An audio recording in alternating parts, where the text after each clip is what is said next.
It's gone insane, and I'm just so grateful that you folks have gone out and got the exposure for this, because people need to know this. Parents need to know this. This could be coming to a school near you, and it needs to be nipped in the bud. Hey, don't just assume that, well, this has got to be working for somebody, so it's okay. You know, continue to speak out. When something offends you or rubs you the wrong way, speak out and say, this is not appropriate. You know, as a mom, I've got a right to say something to my teachers, my kids' teachers, and I'm going to continue to. And make sure it doesn't happen to your kid, because, you know, bureaucracy goes wrong on many, many levels, and we know that. Yeah. So if you see it going wrong in your own kid's life, you need to speak up and do something. Exactly. I remember my son bringing home his books. I read every one of his books from the time he was in 3rd grade on through high school. I read them. I read them with him. I read them before he read them.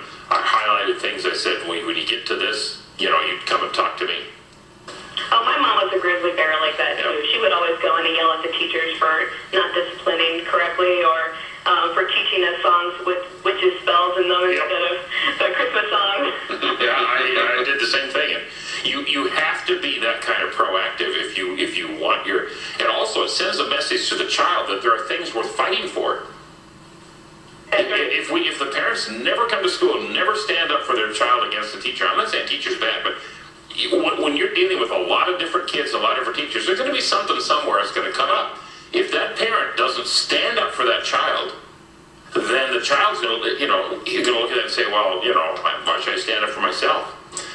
It's part of the process of teaching our children to be discernible about what they're getting input to their heads. Exactly, and that was one of my biggest concerns sending my child to a public school, but I also know that I have a great rapport with that child. She will come back and talk with me about things, and we will communicate about these issues. I'm not going to hide her from what's going on in the world, but I am going to teach her how to discuss these things and where our morality is versus where the world's morality is. And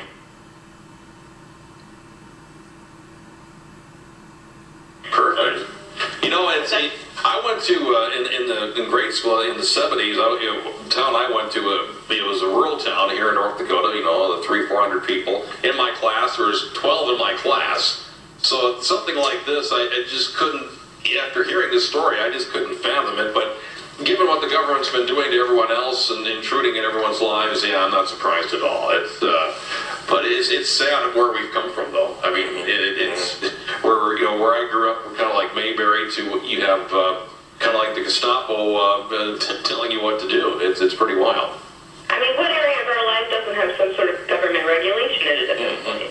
You know, you can't even have health insurance now without the government telling you what needs to be included in that health insurance. You know, every area, it's like, if there is any problem at all, the government has to be the one with the solution. And it's just such a lame excuse. You know, find other solutions besides just throwing more money at it and giving government more control into our lives.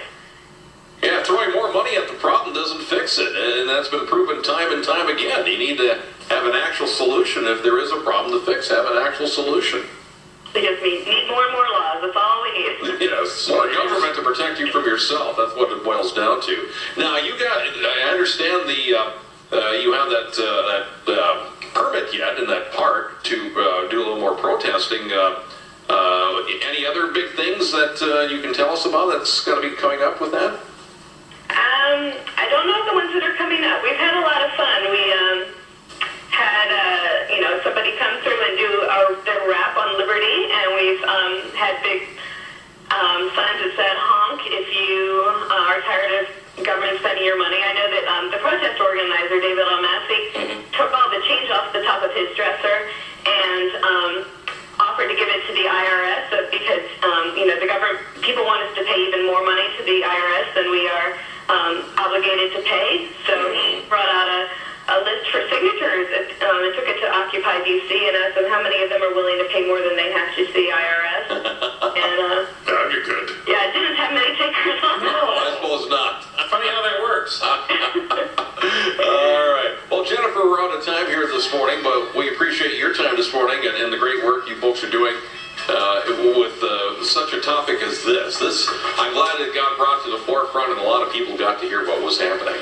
Thank you so much for letting me be on. All right. Good week. Take care. How does one find out more about your work, Jennifer? I'm sorry? How does one find out more about the work that you do? I'm sorry, go to nationalcenter.org. Nationalcenter.org. So The that's simple. National Center for Public Policy Research. They have all kinds of great programs, including a program for Black conservatives to speak up and get their voices heard. I think you're going to have Dr. Borelli later in the week. Talk about the Free Enterprise Project, which is a great project. I'm just a consultant. I handpicked the National Center. I thought they were one of the best policy organizations I've ever worked with, and I hope people will take a look at them. All right, sounds great. Jennifer Biddison, thank you so much. Have a great day. Take care. Thank you. Bye-bye, Jennifer. All right, 10:50 is our time.